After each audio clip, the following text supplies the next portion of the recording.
Welcome back media Chhattisgarh. चलिए देखते हैं छत्तीसगढ़ की 25 फटाफट बड़ी खबरें। साथ ही डेली खबरों से अपडेट रहने के लिए चैनल को सब्सक्राइब करने के साथ वीडियो को लाइक करें। छत्तीसगढ़ के 33 जिला पंचायतों के आरक्षण की प्रक्रिया पूरी। 16 एसटी और 4 एसटी के लिए रिजर्व ओबीसी को नहीं मिली सीट। छत्तीसगढ़ में त्रिस्तरीय पंचायत चुनाव के लिए आरक्षण की प्रक्रिया पूरी हो गई है। बीते दिन प्रदेश के 33 जिला पंचायत अध्यक्ष पद के लिए आरक्षण हो गया है। रायपुर जिला पंचायत अध्यक्ष की सीट सामान्य है, वहीं धमतरी, महासमुंद, सारंगढ़, बिलाईगढ़ और मुंगेली में भी सामान्य रखा गया है।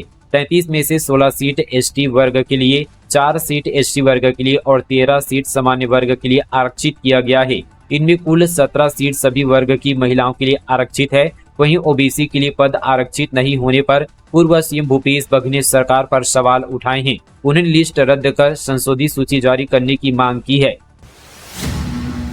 खो-खो विश्व कप में तरुण शुक्ला का तकनीकी अधिकारी के रूप में चयन। छत्तीसगढ़ के लिए गौरवपूर्ण क्षण। नई दिल्ली में 13 जनवरी से खो-खो विश्व कप का आयोजन होने जा रहा है, जिसमें छत्तीसगढ़ के तरुण शुक्ला को तकनीकी अधिकारी के रूप में चयनित किया गया है। अंतर्राष्ट्रीय मंच में छोटे से गांव लालमेटा नवाटोला के रूप में शुक्ला का चयन होना छत्तीसगढ़ के लिए गौरव की बात है। वहीं दुर्ग की यहाँ पर रुक्मणी यदुवंशी और भिलाई के फिरोज रहमान को निर्णायक के तौर पर आमंत्रित किया गया है। भारतीय खो खो महासंघ के तत्वाधान में इंदिरा गांधी स्टेडियम में नई दिल्ली में प्रथम विश्व कप खो खो प्रतियोगिता होने जा रही है। छत्तीसगढ़ निकाय चुनाव से पहले 10 जिलों में नई सुविधा पंचायतों को दिए गए D sludge vehicle. CM Sai ने किया रवाना। छत्तीसगढ़ के 10 जिला पंचायत को डी स्लज वाहनों की सुविधा दी गई है। इससे ग्रामीण इलाकों में शौचालयों की सफाई में सहूलियत होगी। निकाय चुनाव से ठीक पहले यह सुविधा दी गई है। मुख्यमंत्री विष्णुदेव साय ने हरी झंडी दिखाकर इन वाहनों को रवाना किया। मुख्यमंत्री ने इस मौके पर कहा, प्रधानमंत्री नरेंद्र मोदी ने 2014 में स्वच्छ भारत मिशन की शुरुआत की। जिस उद्देश्य के साथ की थी वह छत्तीसगढ़ में अब साकार हो रहा है। स्वच्छता को लेकर जनमानस में व्यापक चेतना आई है और करोड़ों परिवारों में शौचालयों का निर्माण हुआ है। 5 सालों से नहीं बढ़ा वेतन। स्वामी आत्मानंद स्कूल के शिक्षकों और कर्मचारियों ने काली पट्टी बांधकर किया विरोध प्रदर्शन। 5 सालों से वेतन वृद्धि न होने पर Chhattisgarh sages teachers and employees welfare association के आव पर जिले के सभी स्वामी आत्मानंद स्कूलों के शिक्षकों ने काली पट्टी बांधकर विरोध प्रदर्शन किया। संघ के अध्यक्ष विकास तिवारी, महासचिव अरुण मिश्रा एवं प्रदेश सह सचिव हर्षवीर वैष्णव ने बताया कि वर्ष 2023 में तत्कालीन मुख्यमंत्री ने सभी विभागों में कार्यरत संविदा कर्मियों के वेतन में 27% की वेतन वृद्धि की थी, किंतु आज प्रयत्न तक स्वामी आत्मानंद विद्यालयों में कार्यरत शिक्षकों के वेतन में कोई बढ़ोतरी नहीं की गई है। राजधानी में बड़ा हादसा। निर्माणाधीन बहुमंजिली इमारत की चहली गिरी, 2 मजदूरों की मौत, 8 घायल। छत्तीसगढ़ की राजधानी रायपुर के वीआईपी रोड पर निर्माणाधीन एक बहुमंजिला पर मजदूरों के ऊपर चढ़ने के लिए बनाई गई चहली भरभरा कर गिर गई। देर शाम यहाँ पर हुए इस हादसे की आवाज से इलाके में दहशत और अफरा तफरी का माहौल बन गया। इस हादसे में यहाँ पर गिरे मलबे की चपेट में 10 मजदूर आ गए हैं। इनमें से 3 की हालत गंभीर बताई जा रही है, वहीं 7 घायलों को मामूली चोटें आई है। 15 जनवरी को छत्तीसगढ़ आ रहे उपराष्ट्रपति धनखड़ केंद्रीय विश्वविद्यालय बिलासपुर के दीक्षांत समारोह में होंगे शामिल। सुरक्षा के कड़े इंतजाम। उपराष्ट्रपति जगदीश धनखड़ 15 जनवरी को छत्तीसगढ़ आ रहे हैं। धनखड़ बिलासपुर के गुरु घासीदास केंद्रीय विश्वविद्यालय में 15 जनवरी को होने वाले दीक्षांत समारोह में मुख्य अतिथि के रूप में शामिल होंगे। उपराष्ट्रपति के आगमन को देखते हुए सुरक्षा के विशेष इंतजाम किए गए हैं। दीक्षांत समारोह में सत्र 2022-23 और 2023-24 के कुल 340 मेधावी छात्रों को विभिन्न श्रेणियों के पद दिए जाएंगे। इनमें 170 स्वर्ण पदक, 148 विश्वविद्यालय पदक, 18 दानदाता पदक और 2 विशेष पदक शामिल है। 2 महिला माओवादी समेत 9 हार्डकोर नक्सलियों ने किया सरेंडर। कुल 43 लाख के इनाम की हुई थी घोषणा। सुकमा में 2 महिला नक्सलियों समेत 9 हार्डकोर नक्सलियों ने आत्मसमर्पण कर दिया है। इनमें से 2 नक्सलियों पर 8-8 लाख रुपए के इनाम थे और 4 नक्सलियों पर 5-5 लाख रुपए के इनाम की घोषणा थी। सरेंडर हुए सभी नक्सलियों पर कुल 43 लाख रुपए का इनाम घोषित था, जो कि बुरका पाल घटना समेत दर्जनों घटनाओं में शामिल रहे। इन सभी नक्सलियों ने पुलिस के दबाव बढ़ने पर और नियत नेला नार योजना से प्रभावित होकर एसपी किरण चौहान के समक्ष आत्मसमर्पण किया। बलरामपुर में 12 लाख की अवैध शराब जब्त। सब्जी की ट्रे के नीचे छिपा कर ले जा रहे थे 61 पेटी अंग्रेजी शराब। चालक गिरफ्तार। बलरामपुर में पुलिस ने अवैध शराब तस्करी के खिलाफ बड़ी कार्रवाई करते हुए 61 पेटी अंग्रेजी शराब के साथ एक पिकअप वाहन को जब्त किया है। मुखबिर की सूचना पर वाटफनगर पुलिस ने कार्रवाई की है। प्रारंभिक जांच में सामने आया कि यह शराब मध्य प्रदेश से छत्तीसगढ़ लाई जा रही थी। तस्कर इस शराब को जिले के अलग अलग इलाकों में खपाने की तैयारी में थे। पुलिस की नजर से बचने के लिए तस्कर सब्जी की खाली ट्रे का इस्तेमाल कर रहे थे। छत्तीसगढ़िया रामायण की सोशल मीडिया पर धूम, भाजपाइयों को पॉजिटिव और कांग्रेस नेताओं को निगेटिव किरदारों में दर्शाया गया। छत्तीसगढ़ में सोशल मीडिया पर एक वीडियो जमकर वायरल हो रहा है। इस वीडियो में प्रदेश की सत्ता पर काबिज भाजपा के नेताओं को रामायण के पॉजिटिव किरदारों के रूप में और विपक्षी कांग्रेस के नेताओं को निगेटिव किरदारों में दिखाया गया है। वीडियो में मुख्यमंत्री को भगवान राम, अरुण साव को लक्ष्मण, किरण सिंहदेव को भरत, डॉक्टर रमन सिंह को शत्रुघ्न और विजय शर्मा को हनुमान जी के रूप में दर्शाया गया है। इसके बाद विपक्षी दल कांग्रेस के नेताओं को निगेटिव किरदार में दर्शाया गया है। पूर्व मुख्यमंत्री भूपेश बघेल को रावण, पूर्व उप मुख्यमंत्री टी.एस. सिंहदेव को विभीषण के रूप में दर्शाया गया है। वहीं पूर्व महापौर एजाज ढेबर को लवणासुर बताया गया है। इस वीडियो को किसने बनाया यह तो साफ नहीं हो पाया है, लेकिन सोशल मीडिया पर इस वीडियो को काफी देखा जा रहा है। भाजपा और कांग्रेस नेताओं के रामायण के किरदारों पर आधारित इस वीडियो को लेकर पूर्व मुख्यमंत्री भूपेश बघेल ने सोशल मीडिया पर पोस्ट किया है। उन्होंने लिखा कि माननीय विष्णु देसाई जी ने अपनी PR टीम के माध्यम से स्वयं को परशुराम घोषित कर दिया है।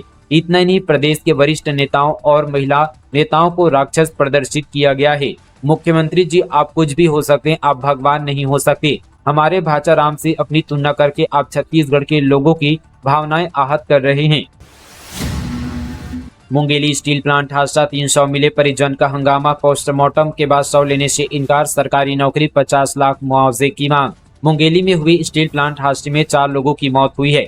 36 घंटे के बाद शुक्रवार रात 11 बजे साइलो को हटा लिया गया है। साइलो हटने के 3 से 4 घंटे के बाद यहां पर शनिवार तड़के इंजीनियर समेत 3 लोगों के शव भी मलबे से निकाले गए। इससे पहले इलाज के दौरान एक मजदूर ने दम तोड़ दिया था। पोस्टमार्टम के बाद परिजनों ने शव लेने से इनकार कर दिया, तो मृतकों के परिजन 50 लाख रुपए मुआवजे की मांग पर अड़े रहे। जबकि यहां पर इंजीनियर जयंत साहू के परिजनों ने 1 करोड़ रुपए मुआवजा और सरकारी नौकरी की मांग की है।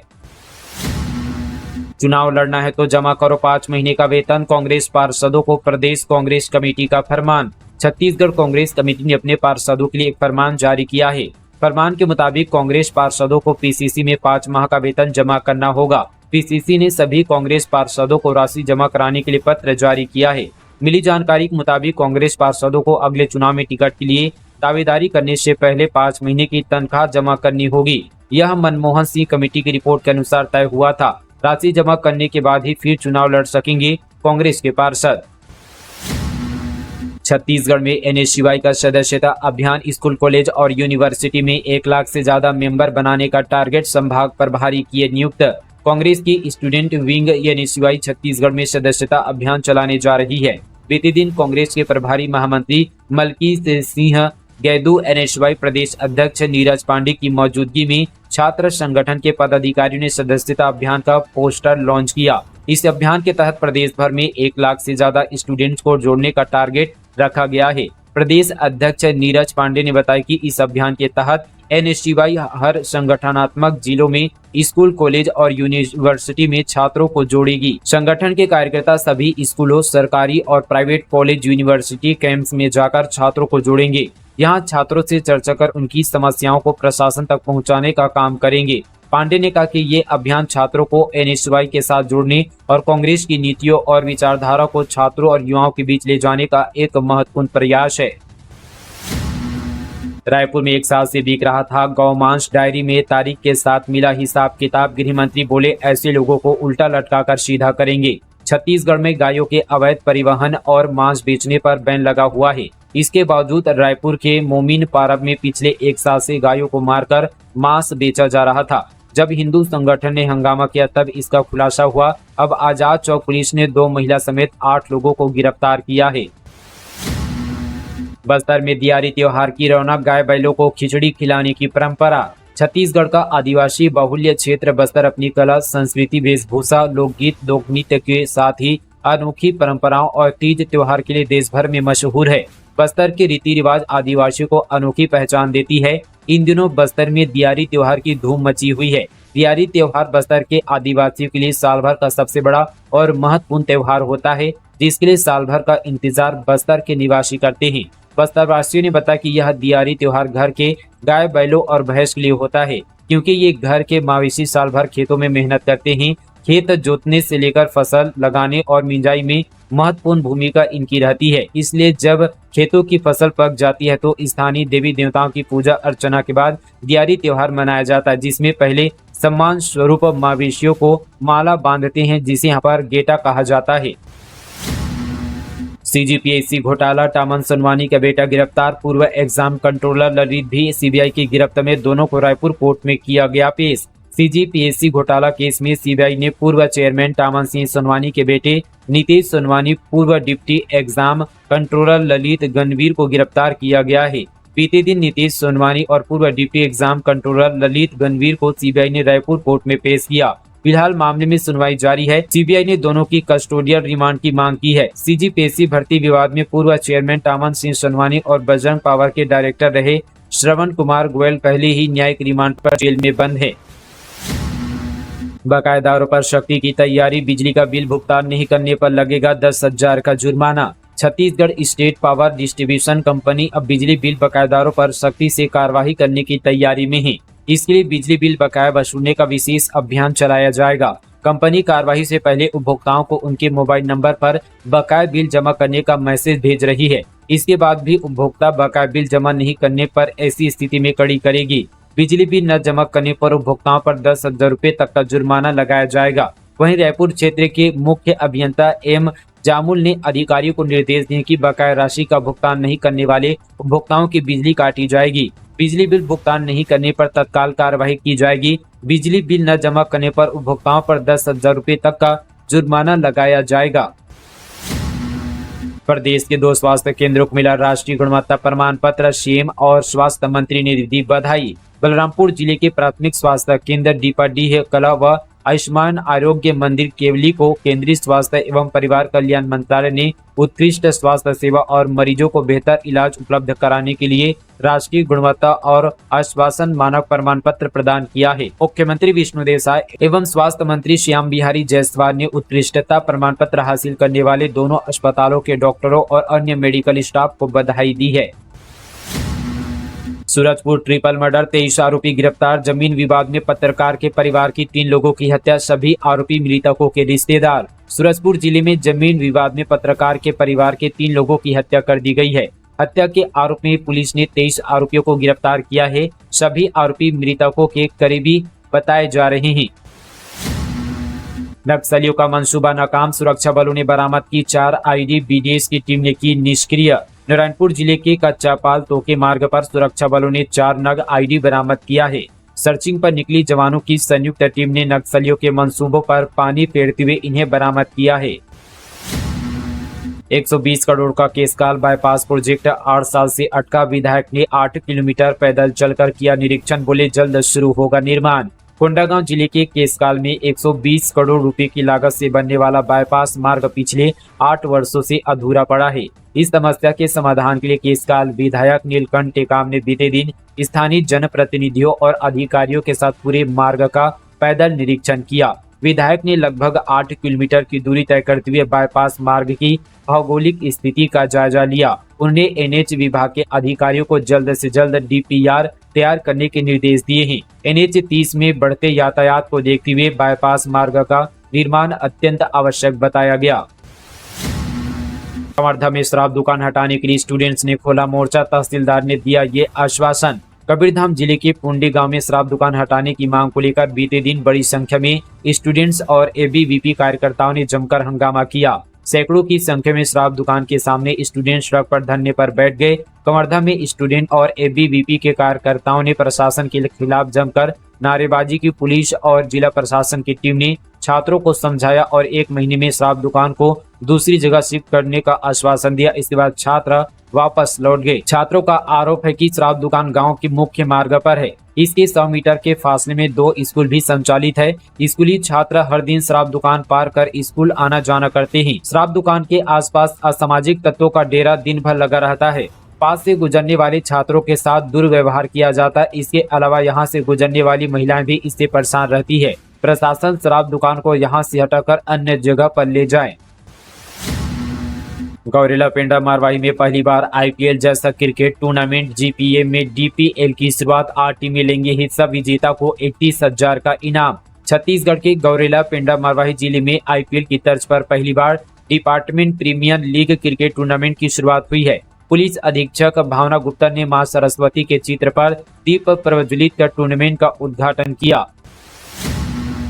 बृहन महाराष्ट्र मंडल का 73वां वार्षिक अधिवेशन, मुख्यमंत्री शाह ने मराठी समाज से जुड़े प्रबुद्ध जनों का किया सम्मान, कहा महाराष्ट्र और छत्तीसगढ़ के मध्य है अटूट सांस्कृतिक संबंध। मुख्यमंत्री विष्णुदेव साय ने राजधानी रायपुर के चौबे कॉलोनी में आयोजित 3 दिवसीय बृहन महाराष्ट्र मंडल के 73वें वार्षिक अधिवेशन में शामिल हुए। उन्होंने इस महती अधिवेशन के सफल आयोजन के लिए 10 लाख रुपए की आर्थिक सहायता देने की घोषणा की। इस अवसर पर मुख्यमंत्री ने विशेष उपलब्धि हासिल करने वाले मराठी समाज से जुड़े प्रबुद्ध जनों की स्मृति चिन्ह भेंट कर सम्मानित किया और समाज के लिए उनके योगदान की प्रशंसा की। वायुसेना में अग्निवीर बनने का मौका, 27 जनवरी तक करे आवेदन, 12वीं पास युवक युवतियां कर सकते हैं अप्लाई। भारतीय वायुसेना में अग्निवीर वायु ग्रुप में शामिल होने का सुनहरा अवसर युवाओं के लिए खुला है। वायुसेना में अविवाहित युवक और युवतियों के लिए भर्ती प्रक्रिया शुरू हो चुकी है, जिसके लिए ऑनलाइन आवेदन 27 जनवरी 2025 तक स्वीकार किए जाएंगे। आवेदन करने के लिए उम्मीदवारों की आयु 1 जनवरी 2005 से 1 जुलाई 2008 के बीच होनी चाहिए। शैक्षणिक योग्यता के तहत 12वीं कक्षा में कुल 50% अंक और अंग्रेजी विषय में भी 50% अंक होना अनिवार्य है। इच्छुक उम्मीदवारों को अग्निपथ वायु.cdcac.in वेबसाइट पर जाकर ऑनलाइन आवेदन करना होगा। जिला रोजगार अधिकारी ने बताया कि आवेदन प्रक्रिया के दौरान सभी आवश्यक दस्तावेजों को ऑनलाइन अपलोड करना अनिवार्य है। विस्तृत जानकारी के लिए उम्मीदवार जिला रोजगार एवं स्वरोजगार मार्गदर्शन केंद्र बलरामपुर से संपर्क कर सकते हैं। अधिकारियों ने युवाओं से आग्रह किया कि वे अंतिम समय की भागदौड़ से बचने के लिए समय रहते आवेदन प्रक्रिया पूरी कर लें। किंग कोबरा का होगा डीएनए एनालिसिस, शानदार सांप के ऊपर से उठेगा राज का पर्दा। दिन हो या रात, किंग कोबरा का नाम सुनते ही हर किसी के पसीने छूटने लगते हैं। आखिर किंग कोबरा की गिनती दुनिया के सबसे जहरीले सांपों में की जाती है। अब इसी जहरीले किंग कोबरा का डीएनए एनालिसिस होने वाला है। वन विभाग की टीम किंग कोबरा को लेकर रिसर्च कर रही है। रिसर्च के साथ किंग कोबरा के डीएनए स्टडी का प्लान बनाया गया है। रिसर्च के लिए गैर सरकारी क्षेत्र के विशेषज्ञों को भी दायित्व सौंपा गया है। ऐसे में माना जा रहा था कि दुनिया में किंग कोबरा की केवल एक प्रजाति का अस्तित्व है। विश्व स्तर पर हाल ही में हुई स्टडी से पता चला कि किंग कोबरा की एक नहीं बल्कि 4 अलग अलग प्रजातियां पूरी दुनिया में मौजूद है। इस स्टडी के बाद कोरबा जिले में डीएनए अध्ययन कर यह पता लगाया जाएगा कि जिन 4 प्रजातियों का पता चला है उनमें से कोरबा में पाया जाने वाला किंग कोबरा किस प्रजाति से ताल्लुक रखता है।